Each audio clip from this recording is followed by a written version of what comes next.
But a bigger test was coming, where McCain's own character and integrity would be questioned.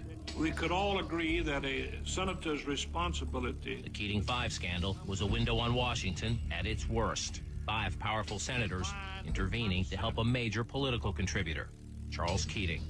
He was the flamboyant owner of the risk-taking Lincoln Savings and Loan, whose failure eventually cost taxpayers $3.4 billion. He was also a high-powered McCain constituent and friend. It was a very, very close personal relationship. Family spent a lot of time together. They traveled so often together with the Keating family, flying to their place in the Bahamas. There were direct business ties as well. Cindy McCain had a major stake in a Keating real estate development.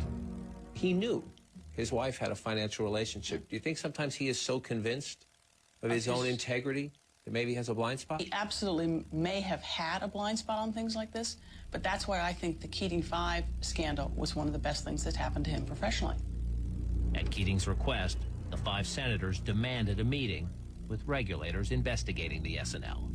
My mistake was to go to the meeting, but at the meeting I said that I wanted no special favors. I wanted no anything done that would be appear unethical or wrong.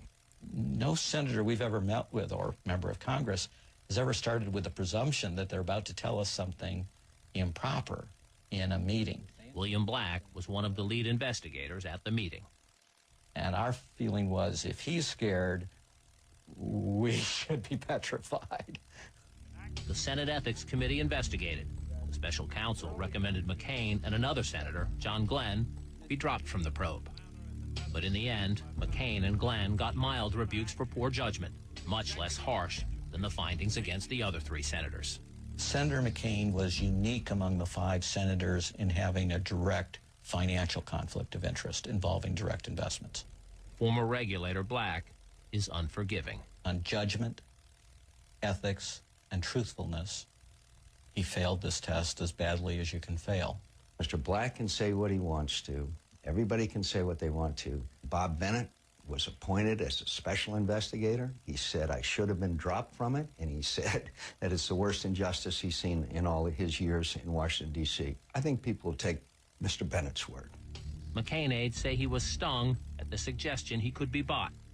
At a news conference, Tory Clark was so worried his anger would boil over, she took a seat in the front row.